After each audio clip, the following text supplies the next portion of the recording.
Hola, buenos días. Sean bienvenidos a nuestro podcast o cita feminista. Yo soy Aranza Piña y mi compañero es Ian Espinosa. El día de hoy tendremos a una invitada muy especial, la socióloga Edith Gloria. Hablaremos de un tema muy relevante en México y en el mundo. Hablaremos de los feminicidios. Muchas gracias por escuchar. Bienvenidos. Y bueno, para comenzar, lo primero es qué son los feminicidios, ¿no? Y un poco de esta perspectiva histórica de cómo ocurrió como esta definición y este nombre, ¿no? Para designar esta serie de violencias asesinas hacia las mujeres, ¿no? Entonces, mi compañera Nancy, que podría dar como unos términos generales. Así como definición, Dando un poco de contexto. Lo pone como de dos lados y dice que es un crimen de género, misógino, de odio hacia las mujeres, que goza de una gran tolerancia social. Y también otro punto es que el Estado juega un gran papel en su impunidad y esa es una de sus principales características. El término viene desde mucho antes con esta Diana Russell, si no me equivoco, pero fue, como dijo mi compañera Aranza, pues entró se le dominó así por la antropóloga Lagarde a partir de estos feminicidios en la década de los 90. Un aspecto muy importante de este concepto histórico es de que en inglés la palabra se le denomina femicide, pero en español ella optó por añadirle como esta partícula ni, que es feminicidio, en vez de femicidio, principalmente porque, y como abordaremos en este podcast, es muy importante como distinguir que no se trata de un aspecto simétrico, ¿no? Al homicidio, que podría, si lo denominamos así como femicidio, podría denominarse como el asesinato hacia hombres y por otro lado el asesinato a mujeres, sino para designar que es el hecho de matar a una mujer por el simple hecho de ser mujer, y que este aspecto muy distintivo de esta denominación involucra ciertas connotaciones que la distinguen mucho de el resto de asesinatos violentos que hay, pues, que hay sobre todo en este país, ¿no? Ya que hay muchos otros aspectos que veremos que están debajo, bueno, como en muchas causas debajo de estos actos, ¿no? Sobre todo para evitar esta simetría, ¿no? Ya que, no sé, por ejemplo, si bien es cierto que a los hombres pues también los matan y que pues en general la violencia queda bastante impune en este país, hay ciertos rasgos muy distintivos del feminicidio, como una violencia muy sistemática y sexual hacia las mujeres, donde no solamente hay en muchos casos violaciones, torturas, sino que también hay aspectos sociales muy profundos, que como ya veremos, que justamente en ese contexto pues, de los feminicidios de Juárez es donde se le dio, se le han hecho miles de análisis posteriores, pero hay muchos aspectos, ¿no?, que vamos a abordar en este podcast, desde no solo como este aspecto sexual, ¿no?, que eran bastante brutales estos asesinatos, sino que también era un contexto muy propio pues de la frontera, ¿no? No hay que olvidar como este contexto pues también territorial, que estamos hablando de la frontera, donde también hay cierta responsabilidad, gran parte de responsabilidad también es de parte del Estado estadounidense. Hay aspectos económicos porque principalmente los afectados eran mujeres jóvenes que trabajaban, incluso menores de edad, que ya trabajaban en estas industrias maquiladoras con precios bastante bajos, aspectos pues incluso pues de diseño urbano, porque como mencionan varios analistas, pues las ciudades estaban hubo un desarrollo urbano muy caótico, muy rápido, no había alumbrado público, no había como respeto de las industrias para llevar a las mujeres a sus casas, a sus trabajadores en general a sus casas, sino que las dejaban ir muy noche, cansadas, en lugares bastante peligrosos, donde estaba también el aspecto del narcotráfico, que también es muy importante, que estaba como desarrollándose de una manera como pues más dominan mafiosa, más sistemática, más organizada, sobre todo en estas épocas, y pues muchos otros aspectos que vamos a hablar. Entonces aquí le abrimos la palabra a Edith para que pueda complementarnos. Muchas gracias. El término de feminicidio tiene que ver con que el aspecto legal alcanza al aspecto social. Eso es bien importante. No tenemos feminicidios no solamente en nuestro país, no solamente es un delito tipificado en México, sino lo tenemos en todo el mundo. Se mata a las mujeres por ser mujeres. Pero ¿esto qué significa? ¿Por qué se mata a la mitad de la población mundial? Creo que es bien importante tomar en cuenta cuál es el contexto social y económico en el que vivimos, ¿no? Si nos vamos a un aspecto histórico-social, las mujeres somos de segunda categoría en este contexto en el que vivimos, ¿no? Entonces, esto que estaban ustedes desarrollando sobre las muertas de Juárez es en los 90s. Pero vamos a tener crímenes contra mujeres desde mucho antes, ¿no? Si lo podemos rastrear desde 2 siglos antes, ¿no? O sea, tener casos específicos de hombres que están matando mujeres por ser mujeres. ¿Por qué te puedo matar? Porque puedo hacerlo. ¿Por qué? Porque mi género, dentro del contexto socioeconómico, es superior al tuyo. Esto es bien importante tenerlo en cuenta. El contexto en el que vivimos, donde el hombre se convierte en el sujeto social, en el sujeto que sale a la calle y la mujer se queda en el aspecto doméstico, hace que haya un abuso sistemático. Y esto se va a ver reflejado en la violencia. ¿A quién voy a generar violencia? Puedo generar violencia contra las mujeres, contra los niños y contra los animales, como varón. Entonces, somos sujetos las mujeres a esta violencia sistemática por parte de lo social. Cuando hablo de lo social no hablo solamente del Estado, sino hablo de todo el contexto, en la forma en la que somos educados hombres y mujeres y en la forma en la que eran juzgados también los delitos. Entonces, eso es bien importante. ¿Qué pasa en los 90s? ¿Qué pasa con las muertas de Juárez? Como decía Ian, tenemos un cóctel completito en donde es muy fácil matar mujeres porque las condiciones económicas de la frontera, en cuanto a lo económico, con las maquiladoras que se empiezan a formar, en cuanto a lo social, con la migración y también con la violencia ejercida por el crimen organizado, hace que sea muy fácil hacerlo.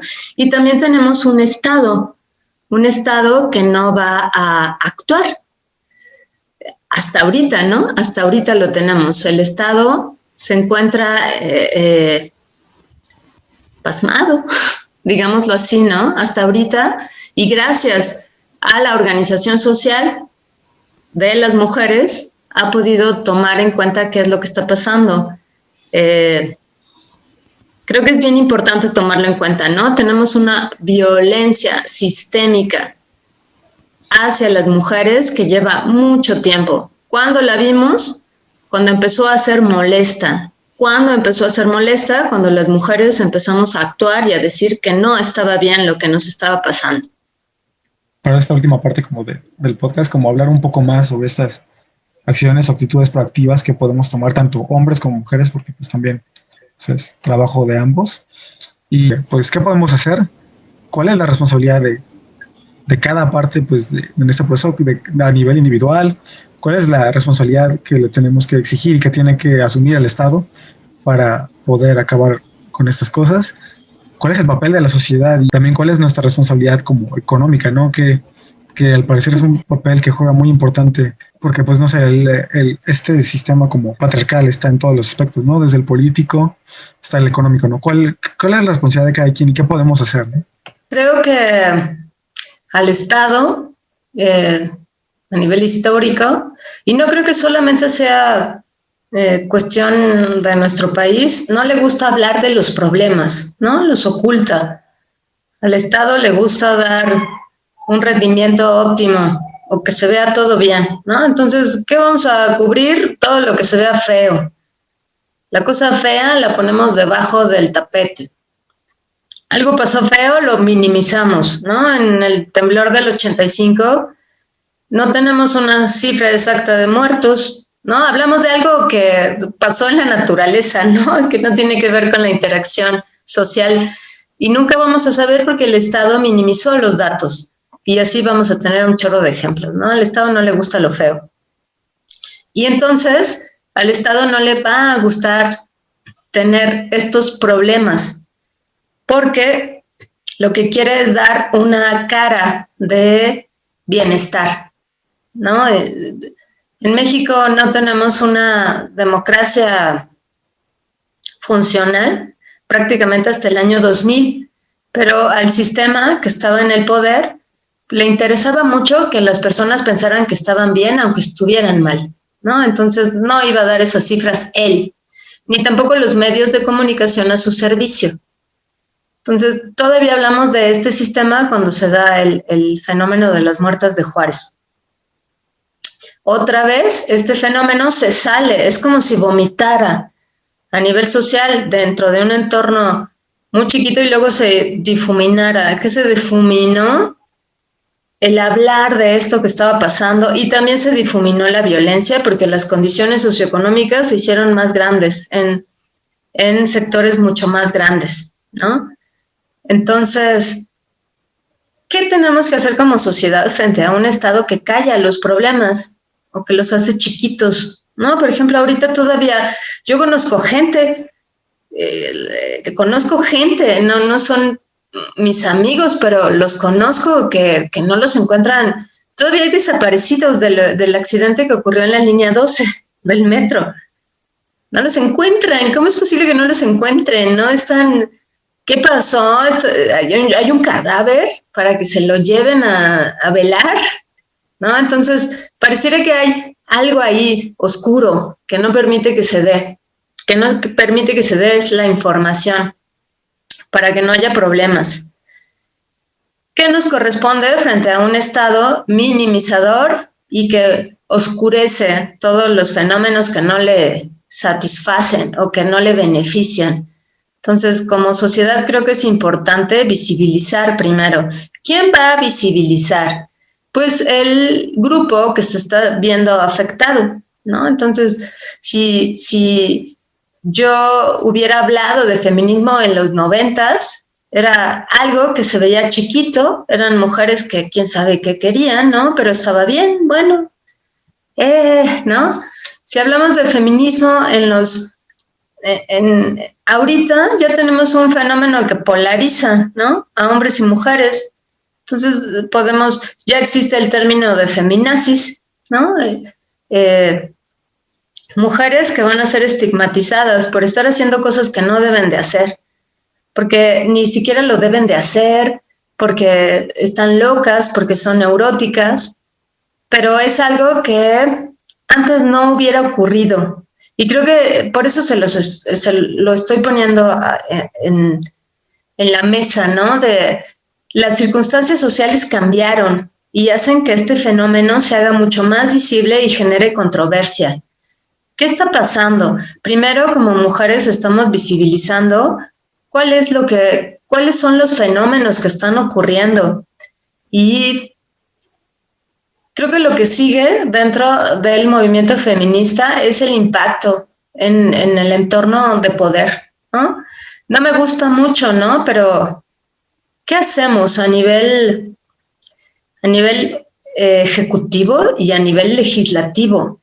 Creo que es muy importante que haya mujeres feministas en el poder legislativo, que legislen. No solamente la cuota de género donde entre una mujer por ser mujer, sino sea una mujer que tenga una perspectiva que le permita ver todo lo que está pasando y entonces legisle para beneficiar a la mitad de la población. Entonces, ahorita este fenómeno que se está dando, que se dio desde el año pasado, que se cayó un poco por la pandemia, creo que es bien importante canalizarlo. Es muy importante que las mujeres salgan a la calle a manifestarse, pero la manifestación pública yo pienso que es la primera parte, ¿no? Hay que pasar a la parte estructural. Bien, entonces ahora, ¿qué hacemos? ¿Qué hacemos para atacar estos ministerios públicos tan tardados y tan esquivos y hostiles, ¿no? Para las mujeres que van a denunciar. ¿Qué hacemos contra la policía? ¿Y cómo atacamos al crimen organizado? Creo que estamos en un momento increíblemente complejo de la realidad nacional. Otra vez, no tenemos un Estado nacional, no tenemos un Estado como en los 70s, donde el Estado desaparecía a la gente. O no sabemos cómo desaparece, ¿no? Tenemos al crimen organizado, tenemos a hombres violentos que se dan el permiso de hacerlo y tenemos al Estado también desapareciendo gente.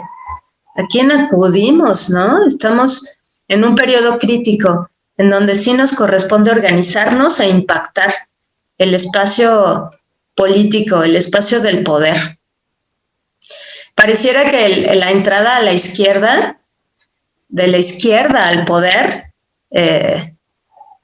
podía ser, ¿no?, una alternativa. Yo creo que ahorita hay que reevaluar a la izquierda en el poder. Hay que ver qué hacemos con ella, ¿no? Sí, pero oye lo que te estamos diciendo. Nos tienen que oír. Y eso es importante, ¿no? La democracia al final es el pueblo al poder. Y pareciera que no se escucha. O reevaluemos cuáles son nuestras formas de gobierno, para que entonces todos los sectores tengamos entrada, ¿no? Hay una parte que tenemos que reflexionar bien, ¿no? No irnos. Otra vez, volviendo a los medios de comunicación, pues yo me siento indignada y le pongo like a algo, levanto mi puño, pero eso a una acción, ¿cómo se traduce, no? Y ahora más, ¿no? Además de todo esto, nos tocó una pandemia. Apenas, y estamos en ella, ¿no? No hemos salido. Estamos en un contexto bien complicado. Pero tenemos que organizarnos. Los hombres son aliados, siempre serán bienvenidos como aliados, pero el tema nos corresponde discutirlo a nosotras y entonces traducirlo a propuestas, ¿no?, que nos integren como sociedad. No es nuestro problema, nos impacta como problema porque a las que nos matan son a nosotras. Entonces, ¿qué hacemos frente a eso? No somos culpables de ninguna manera, pero ¿qué hacemos? Nos organizamos. Está bien romper. Yo no critico romper, pero pasemos a otra cosa, ¿no? En algún momento tendremos que pasar de esa ira, ¿no?, de ese dolor que nos provoca que nos maten, a algo que sea efectivo, ¿no?, que nos proteja a todas.